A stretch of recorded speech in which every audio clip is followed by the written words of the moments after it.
Hello students, this is Dr. V. S. K. Reddy and you are watching YouTube channel Concepts of Physics. इस video में हम chapter number 8 work and energy इसका जो भी exercise है उसका question number 16 से लेके क्वेश्चन नंबर 20 तक हम सॉल्व करने वाले हैं. Without wasting time let us start one by one. Question number 16. A block of mass 2 kg kept at rest on an inclined plane of inclination 37 degree is pulled up the plane by applying the constant force of 20 Newton parallel to the incline. Okay. The force act for 1 second. सबसे पहले जो भी information यहाँ पे दिया है उसको हम यहाँ पे ड्रॉ कर लेते हैं. द सिचुएशन कुछ इस तरीके का है. यहाँ पे देखिए. सो this is the incline surface. इसका एंगल ऑफ इंक्लाइनेशन जो भी है वो 37 डिग्री है. 37 डिग्री. ओके. उसके बाद यहाँ पे कहा गया कि एक ब्लॉक यहाँ पे रख दिया हमने जस्ट लाइक दिस वन. एक ब्लॉक यहाँ पे रख दिया है. Okay, this is that block. इस ब्लॉक का जो भी मास है which is given it is equal to 2 kg. Okay. अब इस ब्लॉक के ऊपर इस डायरेक्शन में ऊपर के डायरेक्शन में एक फोर्स अप्लाई हो रहा है. सो जो भी फोर्स इस डायरेक्शन में अप्लाई हो रहा है that force it is nothing but the 20 Newton. ये दिया है 20 न्यूटन. ओके. ब्लॉक का मास कितना है 2 kg और इस ब्लॉक के ऊपर के डायरेक्शन में along the incline surface 20 Newton इतना एक्सटर्नल फोर्स यहाँ पे एक्ट हो रहा है. वो भी कितने देर के लिए एक्ट हो रहा है 1 सेकंड के लिए. इतनी इंफॉर्मेशन यहाँ पे दिया है. Okay. A show that the work done by the applied force does not exceed 40 joule. Okay. तो सबसे पहले हम ये फाइंड आउट कर लेते हैं. तो फिलहाल के कंडीशन में अगर हम यहाँ पे देखते तो इस ऑब्जेक्ट का मास जो भी है वो 2 kg है और इसके ऊपर जो भी फोर्स एक्ट हो रहा है it is nothing but the 20 Newton ऊपर के डायरेक्शन में. ओके. तो इसका एक्सेलरेशन कितना होगा वो हम सबसे पहले फाइंड आउट करेंगे. एक्सेलरेशन फाइंड आउट करने के लिए नेट फोर्स हमें यहाँ पे लगेगा. ओके. तो अब थोड़ा सोचिए कि इस ब्लॉक के ऊपर ये तो हमारा एक्सटर्नल फोर्स है और इसके ग्रेविटी के कारण और एक फोर्स इस डायरेक्शन में एक्ट होगा और वो फोर्स कितना होना चाहिए that force should be equals to इस डायरेक्शन में mg sin थीटा. ओके. इस डायरेक्शन में कितना होगा mg sin थीटा. ओके. ये दो फोर्सेस एक्ट हो रहे हैं और इनका कहना है कि ब्लॉक ऊपर जा रहा है. ओके. अब ब्लॉक अगर ऊपर जा रहा है तो यहाँ पे हम नेट फोर्स ले सकते हैं कि 20 newton minus mg sin theta. mg sin theta this is the force which is equals to mass into acceleration. Okay. सबसे पहले हम एक्सेलरेशन फाइंड आउट करेंगे यहाँ पे. सो यहाँ पे 20 m की वैल्यू कितना है 2 kg है. g की वैल्यू 10 लेना है हमें. Sine of 37 degree. Okay. So 2 multiplied by 10 ये होगा 20 मल्टीप्लाइड बाय यहाँ पे होगा 3/5 is equals to sine of 37 degree की वैल्यू होता है 3/5 in is equals to m की वैल्यू है 2 kg into a. Okay. So 20 minus ये कितना होगा यहाँ पे. So this is equals to यहाँ पे होगा 12 is equals to twice a. तो ये हो जाएगा 8 is equals to twice a. तो a की वैल्यू हमें मिल जाएगा यहाँ पे it is equals to 4 metre per second square. This is the value of a. This is the value of acceleration. इस ऑब्जेक्ट का एक्सेलरेशन जो भी है वो हमें मिल चुका है which is equals to 4 metre per second square. अब इसके बेसिस पे हम इस ब्लॉक का जब 1 सेकंड के लिए फोर्स एक्ट हो रहा है ओके एक्सटर्नल फोर्स तो इसका डिस्प्लेसमेंट कितना हो चुका है वो हम देखेंगे. अगर हम डिस्प्लेसमेंट यहाँ पे s से रिप्रेजेंट करते हैं डिस्प्लेसमेंट अगर हम s से रिप्रेजेंट करेंगे तो s is equals to ut plus half at square. What is the initial velocity 0. Okay. What is the final velocity v consider करेंगे. तो एक्सेलरेशन पता है which is equal to 4 metre per second square. Time पता है 1 second. तो initial velocity 0 होने के कारण ये जो भी वैल्यू आएगा फर्स्ट टाइम 0 हो जाएगा. तो displacement is equals to half into a की वैल्यू है 4 इंटू 1 का स्क्वायर होगा 1. So s is equals to displacement कितना आ रहा है 2 मीटर. ओके. 2 मीटर ये डिस्प्लेसमेंट आ चुका है. अब देखिए आपको डिस्प्लेसमेंट पता है। अब इनका क्वेश्चन क्या है, show that the work done by the applied force, ये बहुत इंपॉर्टेंट है, work done by the applied force. तो अप्लाइड फोर्स इस पूरे इसमें कितना है, 20 न्यूटन है। तो इसकी वजह से वर्क डन कितना हुआ होगा, तो वर्क डन देखिए, work done is equals to force into displacement होगा, दोनों एक ही डायरेक्शन में तो सिंपल प्रोडक्ट ले सकते हैं। तो work done it is equals to force कितना है 20 न्यूटन है, डिस्प्लेसमेंट कितना हो चुका है 2, ओके 2 मीटर है। तो यहाँ पे वर्क डन की वैल्यू जो भी निकल के आएगा it is equals to 40 joule. तो यहाँ पे 40 जूल इतना वर्क डन आ रहा है एक्सटर्नल फोर्स की वजह से। ओके जो भी क्वेश्चन पूछा है सिर्फ हम यहाँ पे एक्सटर्नल फोर्स ही कंसीडर करेंगे, क्योंकि उन्होंने पूछा है कि एक्सटर्नल फोर्स की वजह से कितना वर्क डन हुआ, तो आंसर इज दैट 40 जूल। तो ये तो करेक्ट आ गया। Find the work done by the force of gravity in that 1 second. Okay अब फोर्स ऑफ ग्रेविटी की वजह से इसका वर्क डन कितना हो रहा है वो हमें फाइंड आउट करना है। अब भैया यहाँ पे अगर हम देखते हैं तो ये ब्लॉक जो भी है ये ऊपर जा रहा है और ग्रेविटेशनल फोर्स का जो भी कंपोनेंट है वो नीचे के डायरेक्शन में एक्ट हो रहा है। फोर्स नीचे के डायरेक्शन में एक्ट हो रहा है, ब्लॉक ऊपर के डायरेक्शन में जा रहा है, तो डेफिनेटली वर्क डन जो भी आएगा वो नेगेटिव आएगा। सो इन दिस केस जो भी वर्क डन होगा, work done is equals to force multiplied by displacement, लेकिन जो भी वर्क डन आएगा वो नेगेटिव में आएगा क्योंकि फोर्स और डिस्प्लेसमेंट दोनों अपोजिट डायरेक्शन में है। तो फोर्स कितना है भैया mg sine theta into displacement को होगा 2।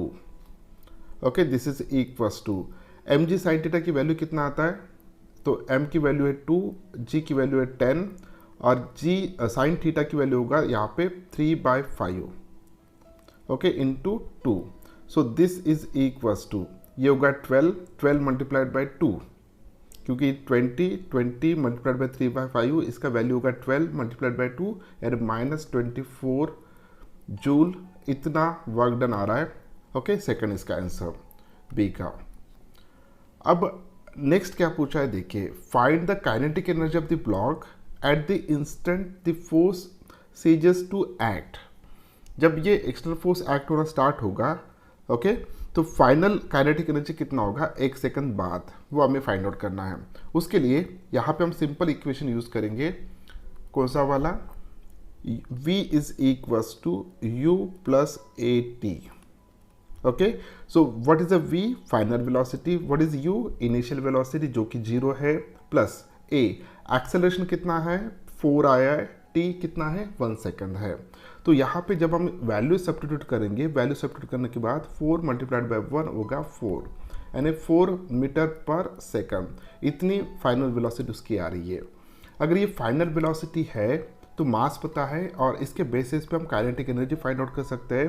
तो काइनेटिक एनर्जी कितना होना चाहिए, तो kinetic energy it is equals to half mv², this is equals to half into 2 into v² होगा 16। Okay this is equals to total आएगा 16 जूल। तो this is a required answer. Okay बहुत easy था, लेकिन एक ही क्वेश्चन में 3 सब questions पूछे थे, इसलिए हमें यहाँ पे देर लगा सॉल्व करते वक्त। Question number 17, a block of mass 2 kg is pushed down an inclined plane of inclination 37 degree with the force of 20 Newton acting parallel to the incline। Okay similar problem है, लेकिन यहाँ पे फोर्स सिर्फ downward direction में act हो रहा है। Okay it is found that the block moves on the incline with an acceleration of 10 metre per second square. Good. If the block start from rest find the work done. Okay so start from rest है the work done by the applied force in the first second। Okay तो similar है, हम यहाँ पे consider करेंगे एक block को like this one. अब इसके ऊपर यहाँ पे 2 फोर्सेस एक्ट होंगे, एक फोर्स एक्ट हो रहा है एक्सटर्नल फोर्स जिसकी वैल्यू दिया है यहाँ पे 20 न्यूटन, और दूसरा फोर्स यहाँ पे एक्ट हो रहा है, एक हो रहा है 20 न्यूटन और दूसरा फोर्स एक्ट हो रहा है यहाँ पे mg cos theta, sorry mg sin theta, इसका मास का कंपोनेंट। तो दोनों फोर्सेस में यहाँ पे दिखा रहा हूँ। तो पहला जो भी फोर्स है it is nothing but the 20 Newton और सेकंड जो भी फोर्स है it is nothing but the mg sin theta, mg sin theta. Okay, ऐसे दो फोर्सेस इस डायरेक्शन में एक्ट हो रहे हैं। तो इनका सबसे पहला क्वेश्चन है कि by the applied force in the first second हमें वर्क डन फाइंड आउट करना है। ओके, तो वर्क डन फाइंड आउट करने के लिए सबसे पहले हमें पता होना चाहिए कि डिस्प्लेसमेंट बॉडी का कितना हो चुका है। अब इस बॉडी के बारे में बात करते हैं तो सबसे पहले इसका मास कितना दिया है, mass is equals to 2 kg। इसकी इनिशियल वेलोसिटी कितना दिया है, initial velocity is equals to 0 metre per second. Okay, acceleration की वैल्यू दिया है which is equals to 10 metre per second square. इतने यहाँ पे पैरामीटर्स ऑलरेडी दिए हैं। ओके, तो इस ब्लॉक का 1 सेकंड में डिस्प्लेसमेंट कितना हो चुका होगा वो सबसे पहले हम यहाँ पे फाइंड आउट करते हैं। तो यहाँ पे डिस्प्लेसमेंट का जो भी फॉर्मूला है it is equals to u t plus half a t square. चलो भैया, इनिशियल वेलोसिटी कितना है, 0 है, तो displacement is equals to half into a की वैल्यू कितना है, इट्स 10 इंटू सेकंड टाइम कितना ले रहा है, 1 सेकंड, तो 1 का स्क्वायर होगा 1। सो ये वैल्यू निकल के आएगा 5 मीटर। ओके, तो डिस्प्लेसमेंट कितना आ चुका है, 5 मीटर डिस्प्लेसमेंट इतना आ चुका है। अब डिस्प्लेसमेंट एक बार हमें पता चल गया कि इस ब्लॉक का एग्जैक्टली डिस्प्लेसमेंट 1 सेकंड में कितना हो रहा है, 5 मीटर। तो इसके बेसिस पे अब हम फर्स्ट इसको सॉल्व करते हैं। Work done by the applied force in the first second. देखिए, डिस्प्लेसमेंट नीचे के डायरेक्शन में हो रहा है और एक्सटर्नल फोर्स भी नीचे के डायरेक्शन में एक्ट हो रहा है, तो सीधा सीधा हम वर्क डन फाइंड आउट कर लेंगे। फर्स्ट इसका आंसर, ए का आंसर देखिए, तो work done is equals to external force into displacement, दोनों एक ही डायरेक्शन में, तो सिंपल फार्मूला ले लेंगे यहाँ पे। ओके, तो फोर्स कितना है, 20 न्यूटन है और डिस्प्लेसमेंट कितना हो रहा है, 5 मीटर है, तो यहाँ पे ये आंसर आ जाएगा 100 जूल। सो पहले इसका आंसर आ चुका है 100 जूल। सेकंड का देखते हैं, be by the weight of the block in the first second. Okay, so इसके वेट की वजह से कितना हो रहा है, और वेट वाला फोर्स कौन सा है, mg sin थीटा। तो इसकी वजह से जो भी फोर्स यहाँ, सॉरी, जो भी वर्क डन यहाँ पे हो रहा है by the component of weight, that work done it is equals to mg sin theta into displacement, और डिस्प्लेसमेंट कितना है यहाँ पे 5 है। ओके, सो mg, m की वैल्यू है 2, g की वैल्यू 10, ये हो जाएगा 20 मल्टीप्लाइड बाई 3/5, क्योंकि एंगल यहाँ पे कितना है 37 डिग्री है, तो ये हो जाएगा 12, ये mg sin थीटा की वैल्यू 12 हो जाएगा, तो 12 multiplied by 5 which is equals to 60 joule. Okay, बहुत बढ़िया, ये भी हो गया हमारा। अब थर्ड देखते हैं, by the frictional force acting on the block in the first second. अब देखिए भैया, ब्लॉक तो नीचे आ रहा है, जब ब्लॉक नीचे आ रहा है तो यहाँ पे फ्रिक्शन फोर्स भी एग्जर्ट हो रहा है इन दोनों के सरफेस के बीच में। अब फ्रिक्शन फोर्स कितना होता है, ओके, तो फ्रिक्शन फोर्स यहाँ पे कितना होगा वो हम यहाँ पे देखेंगे। अब फ्रिक्शन फोर्स फाइंड आउट करने के लिए सबसे पहले हमें ये सोचना होगा कि क्या ब्लॉक इसे वेट के कंपोनेंट के कारण ही नीचे आ रहा है क्या। अगर ऐसा होता तो डेफिनेटली mg sin थीटा और फ्रिक्शन फोर्स सेम होता उस केस में, अगर खुदों के नीचे आ रहा तो ऐसे इसमें अगर ये रेस्ट पोजीशन पे और लिमिटिंग कंडीशन पे है तो हम यहाँ पे लिख सकते हैं कि फ्रिक्शन फोर्स जो भी होगा it is equals to mg sin theta limiting condition, क्योंकि अगर वो स्टेबल है और थोड़ा ही उसको एक्सटर्नल फोर्स अगर मिल रहा है तो वो नीचे आ रहा है, ऐसा कंसिडर करके चलते हैं फिलहाल के लिए, क्योंकि यहाँ पे कंडीशंस नहीं दिए हैं। ओके, तो उस हिसाब से अगर यहाँ पे हम फाइंड आउट करते कि सी फ्रिक्शन फोर्स जो भी है, this friction force is equals to mg sin theta, ऐसा हम कंसिडर करके चलते हैं। ओके, तो यहाँ पे फ्रिक्शन फोर्स जो भी है वो बैकवर्ड डायरेक्शन में एक्ट होगा, क्योंकि यहाँ पे ऑब्जेक्ट डाउनवर्ड डायरेक्शन में मूव हो रहा है, तो ये जो भी होगा फ्रिक्शन फोर्स ये अपवर्ड डायरेक्शन में एक्ट होगा। बॉडी का डिस्प्लेसमेंट कहाँ पे हो रहा है, डाउनवर्ड डायरेक्शन में, तो डेफिनेटली यहाँ पे वर्क डन जो भी होगा वो नेगेटिव में आएगा, माइनस में, क्योंकि फोर्स और डिस्प्लेसमेंट दोनों का डायरेक्शन अपोजिट है, तो इसलिए minus mg sin theta into displacement, और डिस्प्लेसमेंट की वैल्यू है 5, so this is equals to minus 12 multiplied by 5 this which is equals to minus 60 joule. So ये हो गया answer. Okay, next question, question number 18. A 250 gram block slides on a rough horizontal table. Okay, यहाँ पे horizontal table की बात हो रही है. Find the work done by the frictional force in bringing the block to rest if it is initially moving at a speed of 40 centimeter per second. If the friction coefficient between the table and the block is 0.1 and mu की value दिया है, how far does the block move before coming to rest? बहुत ही बढ़िया question है, simple है. देखिए यहाँ पे कंसेप्ट क्या दिया है, यहाँ पे एक ऑब्जेक्ट है जो कि एक सरफेस पे मूव कर रहा है, लाइक दिस वन. एक ब्लॉक हम लेंगे यहाँ पे. ओके, ये ब्लॉक इस डायरेक्शन में मूव कर रहा है. ओके, इसकी इनिशियल वेलोसिटी दिया है और उसकी वैल्यू कितना दिया है, it is equals to 40 centimetre per second. तो हम 0.4 ले लेंगे यहाँ पे, सीधा सीधा 0.4 मीटर पर सेकंड. इतने वेलोसिटी से, इनिशियल वेलोसिटी से ये ब्लॉक इस साइड मूव कर रहा है और फाइनल वेलोसिटी कितना होगा इसका, 0 मीटर पर सेकंड. तो इस ड्यूरेशन में इसके ऊपर डेफिनेटली फ्रिक्शन फोर्स लगा होगा और वो फ्रिक्शन फोर्स बैकवर्ड डायरेक्शन में लगा होगा, बैकवर्ड डायरेक्शन में फ्रिक्शन फोर्स लगा है. और इसका जो भी डिस्प्लेसमेंट हुआ है लास्ट तक, उस डिस्प्लेसमेंट को एस कंसिडर करेंगे. ओके, तो सिंपली यहाँ पे हम एक फॉर्मूला यूज़ करेंगे. कौन सा वाला, देखिए. तो work done it is equals to change in kinetic energy. ये सिंपल फॉर्मूला हम यूज़ करेंगे. Work done is equals to change in kinetic energy. Work done क्या होता है बेटा, तो friction force multiplied by displacement. This is the work done which is equals to change in kinetic energy, initial kinetic energy minus final kinetic energy. तो initial kinetic energy या final kinetic energy minus initial kinetic energy. तो यहाँ पे कितना आ रहा है, तो minus half m v square, क्योंकि फाइनल काइनेटिक एनर्जी उसका 0 है, 0 माइनस दिस आना चाहिए, इसलिए मैंने डायरेक्ट लिख दिया. ओके, तो टोटल डिस्प्लेसमेंट कितना होगा, so this is equals to minus half into m into v square upon friction force. और फ्रिक्शन फोर्स को हम कैसे लिख सकते हैं यहाँ पे, सो फ्रिक्शन फोर्स को यहाँ पे लिख सकते हैं कि म्यू इंटू एम इंटू जी. ओके, सो यहाँ पे क्या कैंसिल होगा, एम एम गेट कैंसिल. बहुत बढ़िया. तो इसको हम सॉल्व कर लेते हैं. This is equals to minus half into 0.4 multiplied by 0.4 upon mu की वैल्यू है 0.1 coefficient of friction multiplied by 9.8.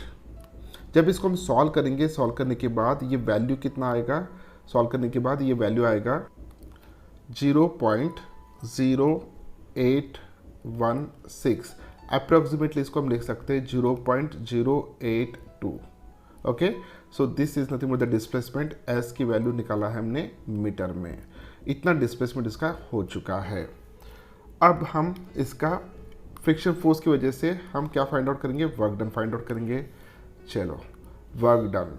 तो वर्क डन जो भी होगा, सबसे पहले वर्क डन ही पूछा है, उसके बाद उसका डिस्प्लेसमेंट पूछा. तो डिस्प्लेसमेंट हमारा फर्स्ट आ गया 0.082 मीटर. अब हम वर्क डन फाइंड आउट करेंगे. तो वर्क डन क्या होता है बेटा, work done is equals to friction force multiplied by displacement. अब जो भी वर्क डन आएगा वो नेगेटिव आना चाहिए. क्यों, क्योंकि इस ब्लॉक का मोशन आगे के डायरेक्शन में हो रहा है, डिस्प्लेसमेंट आगे के डायरेक्शन में, फ्रिक्शन फोर्स बैकवर्ड डायरेक्शन में एक्ट हो रहा है. So this is equals to friction force कितना है, mu m g into displacement कितना है 0.082. ओके, सो म्यू की वैल्यू कितना है 0.1, एम की वैल्यू कितना है 0.25 gram, 0.25 gram sorry kg into acceleration due to gravity लेंगे 9.8 मल्टीप्लाइड बाय 0.082. सो जब हम इसको सॉल्व करेंगे, सॉल्व करने के बाद ये वैल्यू आएगा माइनस 0.02 जूल इतना. Okay, this is the work done due to the friction force. अब माइनस क्यों आ रहा है यहाँ पे, माइनस इसीलिए आ रहा है कि फ्रिक्शन फोर्स पीछे लग रहा है और ऑब्जेक्ट आगे जा रहा है, दोनों का डायरेक्शन अपोजिट है, तो इसलिए हम यहाँ पे माइनस ले रहे हैं. Question 19, water falling from a 50 metre high fall is to be use for generating electric energy. Okay, ऊपर से पानी गिर रहा है, कितने हाइट से गिर रहा है, 50 मीटर इतने हाइट से.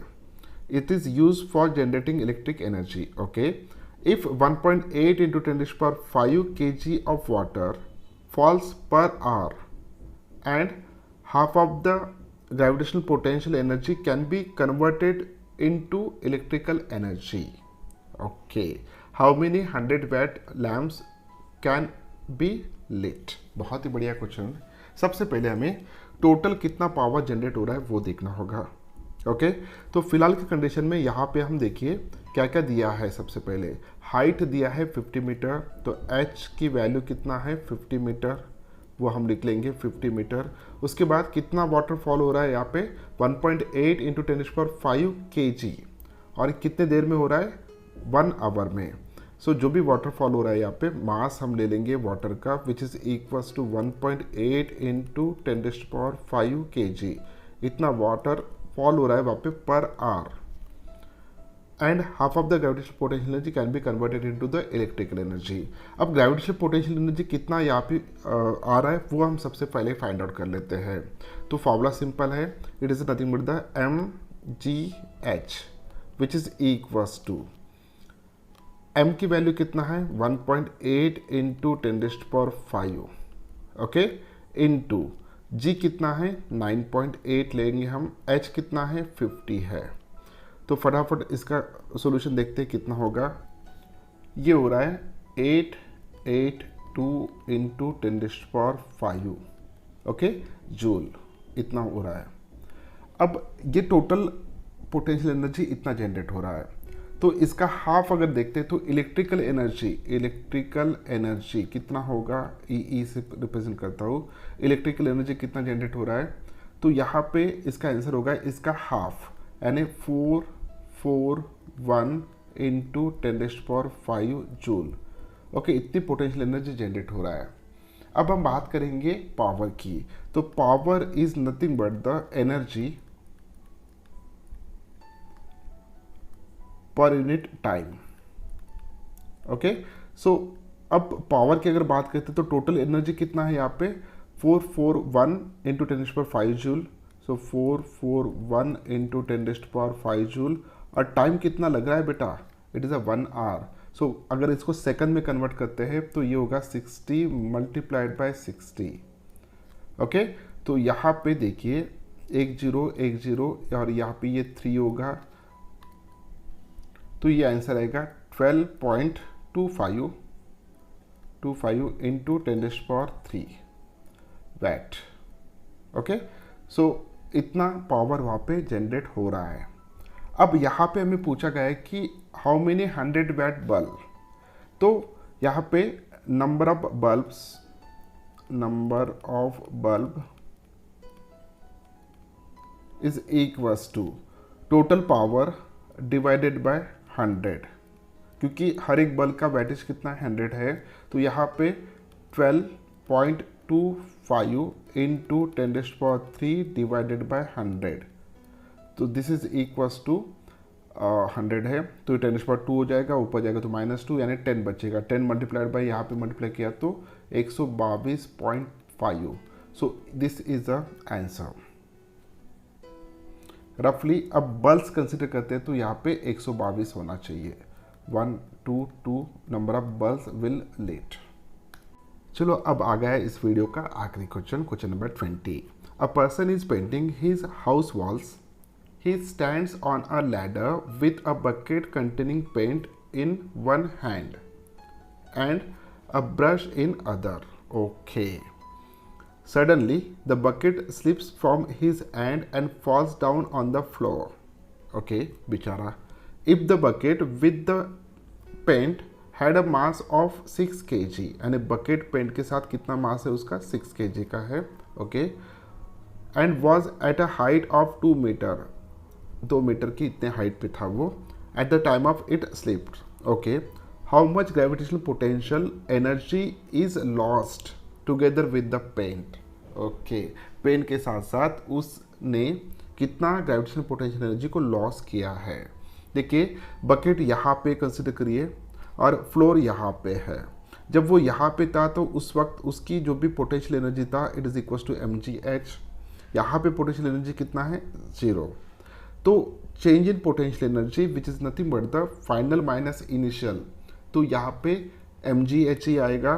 तो चेंज इन पोटेंशियल एनर्जी जो भी है which is nothing but the loss in potential energy which is equal to 0 minus mgh, final potential energy minus initial potential energy, so which is equal to minus mgh।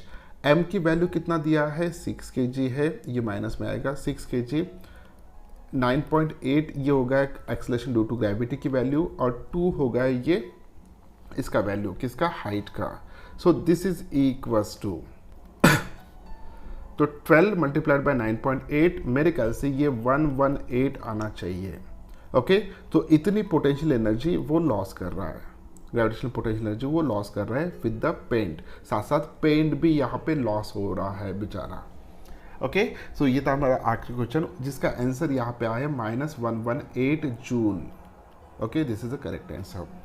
तो ये था हमारा आखिरी question. उम्मीद करता हूँ कि वीडियो आपको अच्छा लगा। अगर वीडियो अच्छा लगा तो इस वीडियो को लाइक कीजिए, अपने दोस्तों के साथ शेयर कीजिए और इस चैनल को सब्सक्राइब कीजिए। Thank you very much. मिलते हैं नेक्स्ट वीडियो में क्वेश्चन नंबर 21 से लेके 25 तक। तब तक के लिए बाय बाय।